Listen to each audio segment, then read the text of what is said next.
హైదరాబాద్ లో అందాల పోటీలు ఒక నెల నుండి వింటున్నాం. అందాల పోటీలు జరగబోతున్నాయి, ఇక్కడ చాలా బాగా చేస్తారంట, మన మన దగ్గరున్న ప్లేసెస్ అన్ని ఎక్స్ప్లోర్ చేస్తారంట, వేరే వేరే దేశాల వాళ్ళు వచ్చి మన ప్లేసెస్ ని చూసి వెళ్తారంట, లక్నవరం అని అవన్నీ చూస్తారంట అని చెప్పి ప్రభుత్వాలు చెప్తున్నాయి. అసలు ఏంటి ఈ అందాల పోటీలు, దేనికి ఇవి అవసరం? ఒకసారి మనతో పాటు పిఓడబ్ల్యూ సంధ్యక్క ఉన్నారు, కనుక్కుందాం.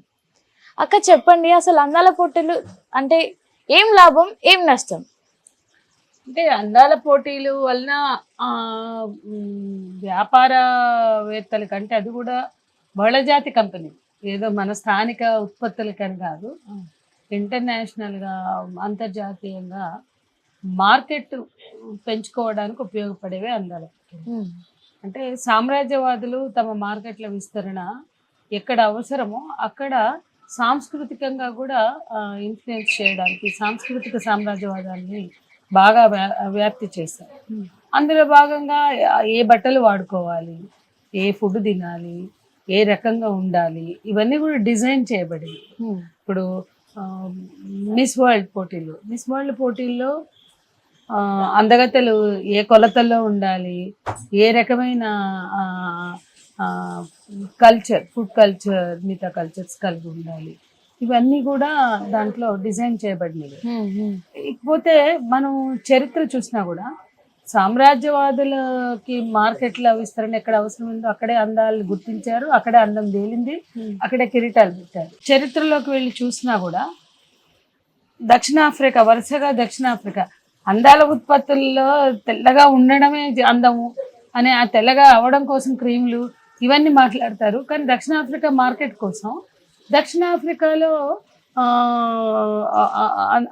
అందగత్తలను గుర్తించి కిరీటాలు పెట్టాక $1 మిలియన్ ఉత్పత్తులు అమ్ముకోగలిగారు. అట్లాగే South America, Latin America, South Asia, అట్లాగే భారతదేశం. 92కు ముందు భారతదేశానికి అందాల రాణులు లేరు.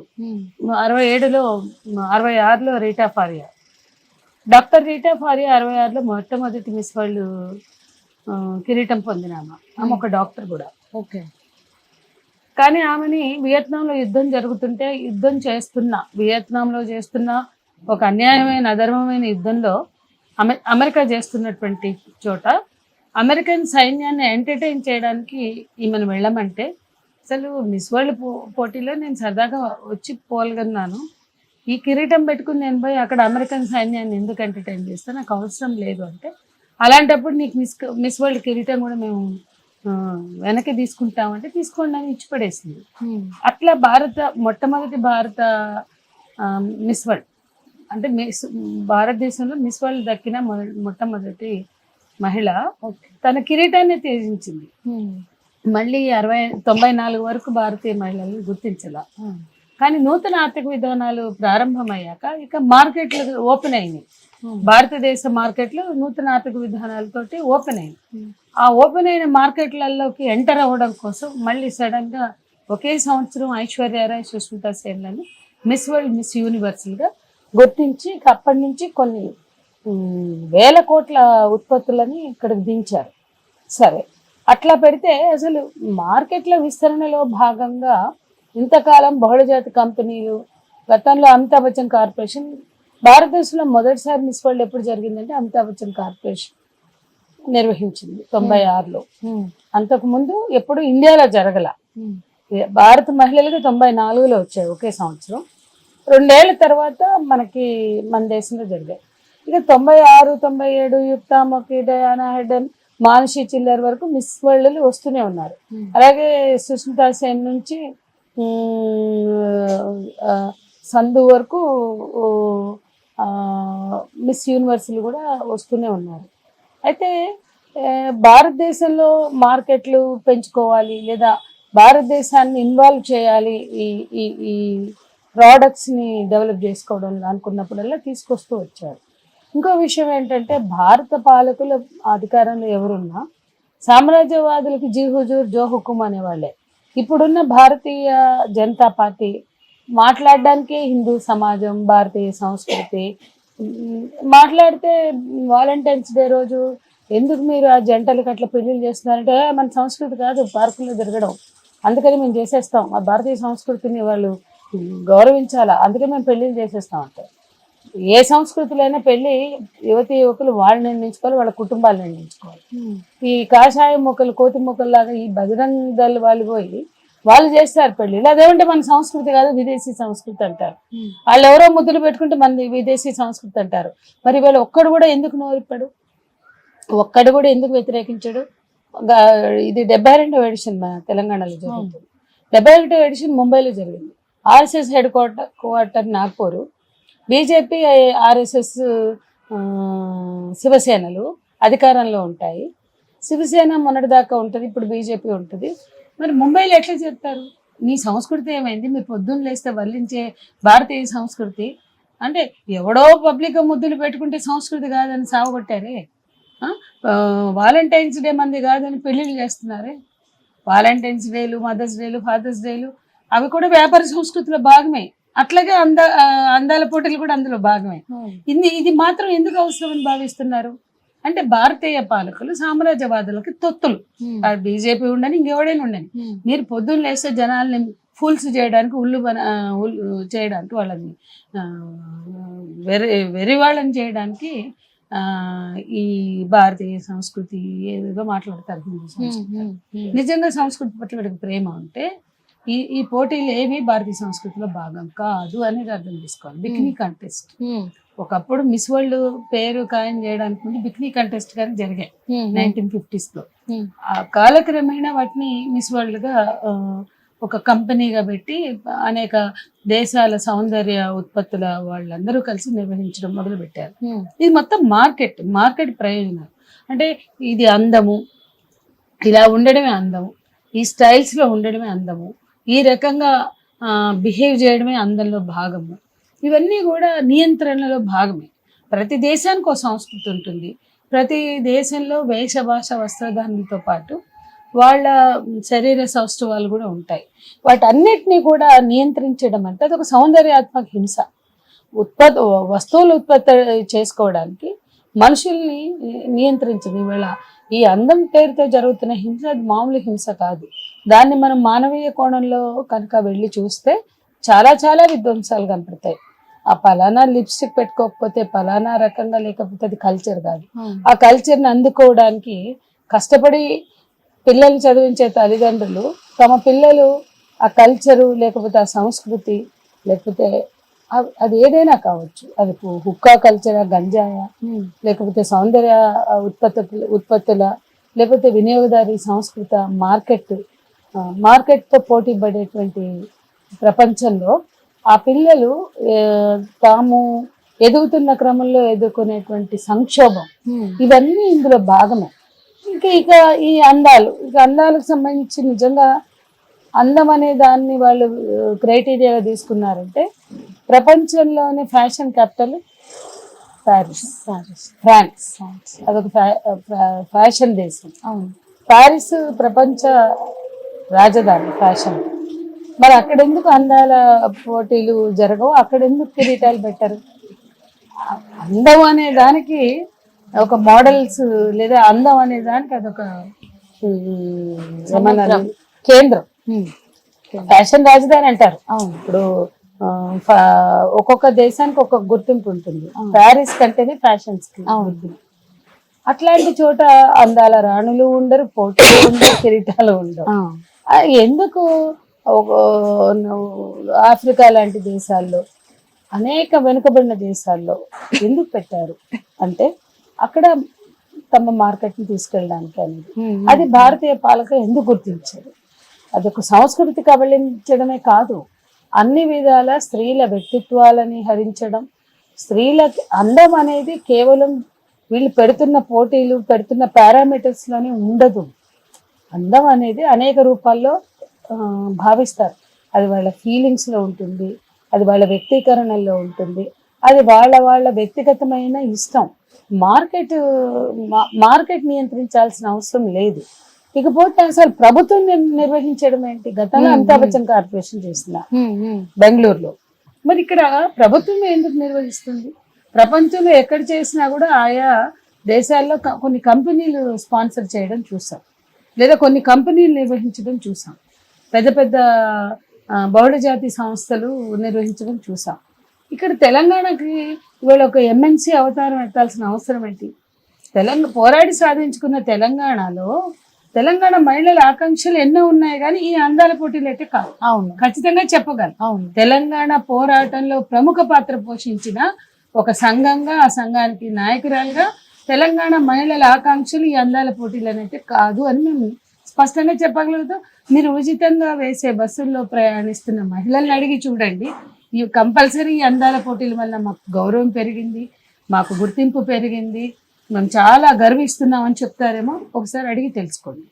ఇకపోతే ఇవాళ మీరు ఫీజు రియంబర్స్మెంట్, పిల్లలు ఫీజు రియంబర్స్మెంట్ లేక, చదువు కొనసాగలేక, ప్రైవేట్గా కట్టుకోలేక ఆత్మహత్యలు చేసుకుంటున్నాం.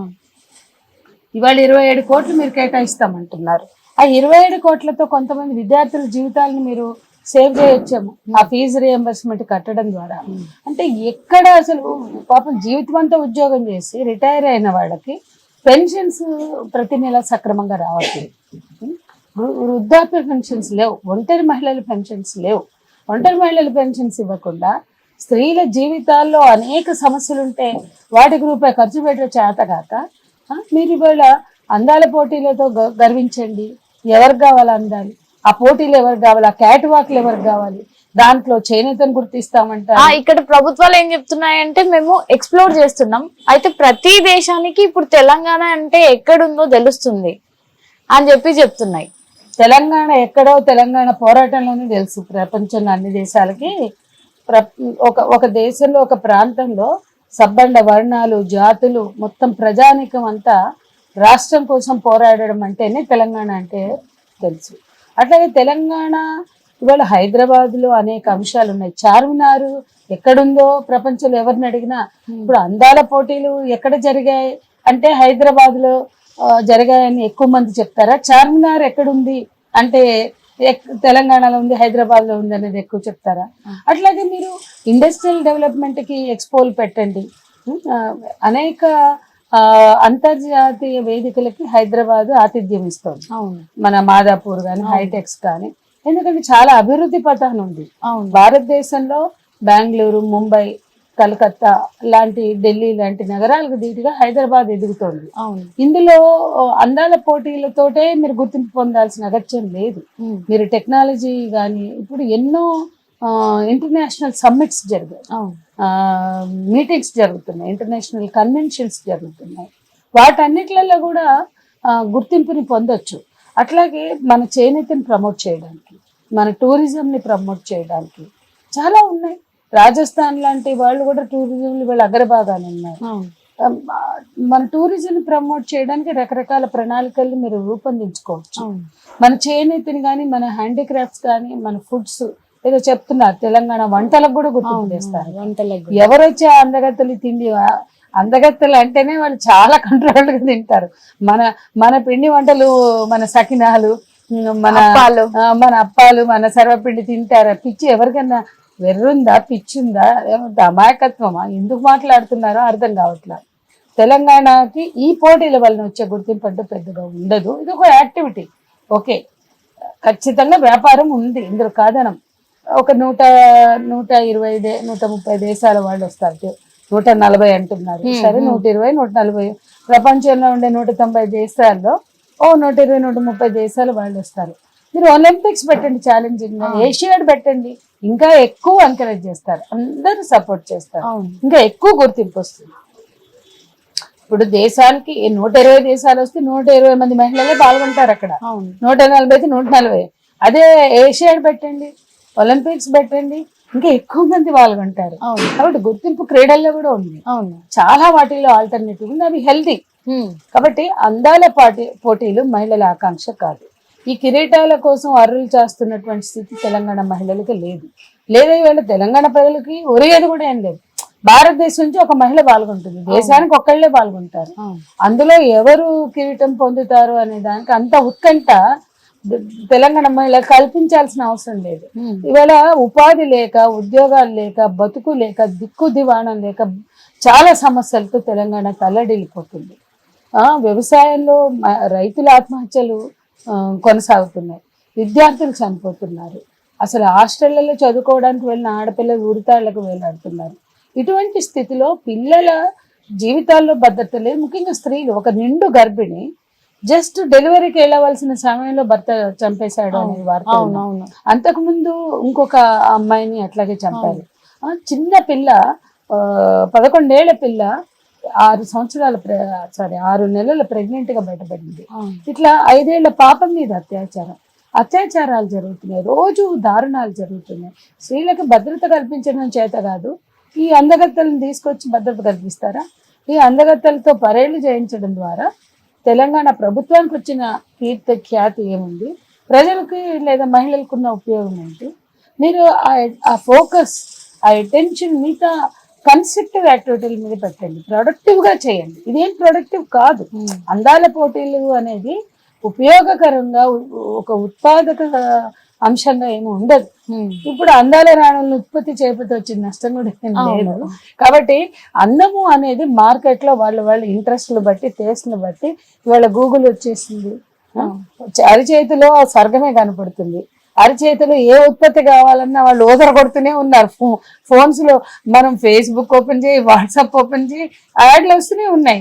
పలానా క్రీమ్ వాడుకోండి, పలానా పూసుకోండి, పలానా మస్కారా పెట్టుకోండి, పలానా హెయిర్ గ్రోత్ కి ఇది వాడండి, తెల్ల జుట్టుకి నల్ల జుట్టుకి, రకరకాల పేర్లతో ఉత్పత్తులు మార్కెట్ అవుతూనే ఉన్నాయి.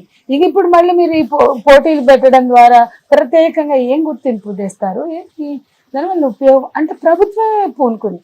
అంటే యువతలో క్రీడలు ప్రోత్సహించండి, చదువుని ప్రోత్సహించండి. ఈ దేశంలో మెడల్స్ తెచ్చిన వినేష్ పోగట్ లాంటి వాళ్ళు మా మీద లైంగిక వేధింపులు ఉన్నాయంటే వాళ్ళు పీకల మీద కాళ్ళిచ్చి తొక్కారు. ఈ దేశానికి కీర్తి తెచ్చారు వాళ్ళు మెడల్స్ తెచ్చి. ఒక కరణం మల్లేశ్వరి మెడల్ తెచ్చిందంటే ఆమెను మీరు గుర్తించండి, అటువంటి క్రీడలను గుర్తించండి. లేదా ఎంతో మంది స్త్రీలు, మహిళా క్రికెటర్స్ ఉన్నారు, హాకీ ఉంది, లేకపోతే మహిళల్ని ఆటల్లో, నైపుణ్యంలో, స్కిల్లో, అంతరిక్షంలో కూడా పంపడానికి ప్రయత్నించండి. కానీ ఎంకరేజ్ చేయాల్సిన అంశాలు ఎన్నో ఉన్నప్పటికీ వాటిని పట్టించుకోకుండా ఈ అందం చుట్టూ పరిభ్రమించేలాగా పాలకులు కొనుక్కోవడం అనేది మేము ఇన్ ప్రిన్సిపల్ వ్యతిరేకిస్తున్నాం. అట్లాగే ఇది దేశంలో కానీ మన రాష్ట్రంలో కానీ ఇవాళ మహిళలు ఎదుర్కొంటున్న సమస్యల మీద కనీసమైనటువంటి గుర్తింపు లేదు. రివ్యూ మీటింగ్స్లో 2011 తర్వాత పెరుగుతున్న హింసలు, దాడులు, అత్యాచారాలు, యాసిడ్ దాడులు, కుల దురహంకార హత్యలు తెలంగాణ ఏర్పడ్డాక 128 జరిగింది. పెళ్లిళ్ళు చేసుకుంటే చంపేస్తున్నారు, ఆడపిల్లల్ని చంపేస్తున్నారు తమ ఇష్టంతో పెళ్లి చేసుకున్నందుకు. ఇవేవి ప్రభుత్వం మాట్లాడే బాధ్యతను తీసుకోదు. దేశంలో కానీ రాష్ట్రంలో కానీ స్త్రీలపై హింస పెరిగింది. ఒక్కళ్ళు కూడా అక్కడ కేంద్ర ప్రభుత్వం మాట్లాడదు, ఇక్కడ రాష్ట్ర ప్రభుత్వం మాట్లాడదు. ఒక నిర్దిష్ట కార్యాచరణ ప్రణాళికలు రూపొందించుకుని అమలు చేయాలి ఈ హింసని. అంటే ఈ దాడులు ఎట్లా, కుటుంబ హింస చట్టం ఎందుకు ఫెయిల్ అవుతుంది, లైంగిక వేధింపుల నిరోధక చట్టం ఎవరికి ఎందుకు అర్థం కావట్లా, వాటి మీద ప్రచారం చేయండి. 5 కోట్లు తీసుకెళ్ళి క్యాంపెయిన్ చేయండి. ముందుగా వీళ్ళు కాంట్రిబ్యూట్ చేస్తాం మేము 5 కోట్లు అనేది అంటున్నారు. ఈ 5 కోట్లతో స్త్రీల చట్టాలని పకడ్బందీగా అమలు చేయడానికి, మహిళలపై హింసకు వ్యతిరేకంగా క్యాంపెయిన్ చేయడానికి, అసలు మహిళల కోసం ఉన్న చట్టాలు ఏంటి పురుషులకు అందరికి అర్థమయ్యేలా చెప్పండి. రోడ్డు మీద అమ్మాయి కనపడితే అమ్మాయి ఒంటరిగా ఉంది కాబట్టి నాకు ఛాన్స్ అనుకుంటున్నాడు, లేదా అమాయకంగా ఉందో, ఒంటరిగా ఉందో, బట్టలకు వెస్ట్రన్ క్లోత్స్ వేసుకుందో, ఇవన్నీ కూడా అవైలబుల్ అంశాలుగా మగవాళ్ళని ప్రేరేపించే అంశాలుగా ఇంకా భావిస్తున్నటువంటి సందర్భం ఉంది. ఆడవాళ్ళ మీద అత్యాచారాలు జరిగితే వాళ్ళు వేసుకున్న బట్టల్ని ఇంకా చర్చనీయాంశంగా చేస్తున్నటువంటి ఒక దౌర్భాగ్య స్థితి ఉంది. ఎక్కడన్నా ఉండని, ఎట్లన్నా ఉండని, ఎప్పుడన్నా ఉండని ఆమె ఒంటి మీద చేసి హక్కు నీకు లేదురా అని చేతగా నీ ప్రభుత్వాలు ఈ ఆడవాళ్ళని అందగత్తెలుగా చూడండి, వాళ్ళ క్యాట్ వాకులు చూడండి, వాళ్ళ అందాల ఆరబోతలు చూడండి అని ఏం ప్రేరేపిస్తున్నారు? ఇప్పటికే ఉన్న చెత్తతో, ఫోన్ కల్చర్తో, రకరకాల చెత్త సంస్కృతితో, రకరకాల సైట్స్ వలన ఆడవాళ్ళు సెక్స్ ఆబ్జెక్ట్స్ గానే ఉన్నారు. మళ్ళీ అలాంటి సెక్స్ ఆబ్జెక్ట్స్ గా చిత్రీకరించడానికి తప్ప స్త్రీల వ్యక్తిత్వాన్ని, గౌరవాన్ని పెంపొందించేది కాదు. కాబట్టి ఒక పక్కన పెరుగుతున్న హింసని, దాడుల్ని అరికట్ట చేతగాని ప్రభుత్వాలు ఒక్క ముక్క మాట్లాడరా ఈ పాలకులు? ఆడపిల్లల్ని ఎంత హాస్టళ్లలో చనిపోతున్నారు, కాలేజీల్లో చనిపోతున్నారు, రోడ్ల మీద చనిపోతున్నారు, ఆఫీసులకు వెళ్ళి చనిపోతున్నారు, ఆత్మహత్యలతో చనిపోతున్నారు. వీటన్నిటి మీద ఒక దృష్టి ఉండాలి, దాన్ని సెన్సిటైజ్ చేయాలి. సమాజంలో స్త్రీలకి ఆత్మవిశ్వాసం కల్పించండి, అభద్రతలో ఉన్న వాళ్ళకి భద్రత కల్పించండి. అదే ప్రభుత్వాలు చేయవలసిన పని. కానీ ఆ స్థానంలో పిల్లల్ని కనమంటారు ఒకళ్ళు, సౌత్లో డీలిమిటేషన్ వల్ల పాపులేషన్ తగ్గుతుంది, పిల్లలు కానీ మనం ఒకళ్ళు అంటారు మతం తగ్గిపోయింది, మతంలో హిందూ మతం పెంచాలంటే పిల్లల్ని కనమంటారు. అయితే బూజు పెట్టిన భావజాలంతో కొట్టి చంపుతున్నారు, బుర్రల నిండా రుద్ది. లేదంటే ఆధునిక సంస్కృతి పేరుతో ఈ చెత్త సంస్కృతిని తీసుకొచ్చి పెడుతున్నారు. స్త్రీలు ఏం కోరుకుంటున్నారు అంటే స్త్రీల హక్కులు అనే స్పృహ మాత్రం లేదు ఇక్కడ. కాబట్టి స్త్రీల హక్కుల స్పృహ. ప్రభుత్వాలు అంటే సంక్షేమం గురించి మాట్లాడారు. ప్రభుత్వాలు సంక్షేమం, అభివృద్ధి, ఆరోగ్యం, విద్య ఏమి ఇవ్వద్దు. మీరు విద్య ఆరోగ్యం ఇవ్వండి ఉచితంగా చాలు, మిగతా అన్ని వాళ్ళే చేసుకుంటారు. కావాల్సిన చదువు, ఉద్యోగం, కాస్త ఉపాధి కల్పన, కొంత ఉద్యోగ కల్పన, ఇవి చేస్తే ఈ చేయుత చాలు. కానీ ఈ అందాల పోటీల సంగతి ప్రభుత్వాలకు ఎందుకండి? కాబట్టి ఇది అభివృద్ధి కాదు, సంక్షేమం కాదు, ఇది ఆత్మగౌరవం కాదు, ఏ విధంగా కూడా అభివృద్ధి సూచికలో నమూనాలో ఇమీడియట్ కాదు. పాలకులకి ఏదైతే ఉందో ఆ భ్రమల నుంచి వాళ్ళు బయటపడి ఇప్పటికైనా వాటిని వెనక్కి తీసుకుంటే మంచిది.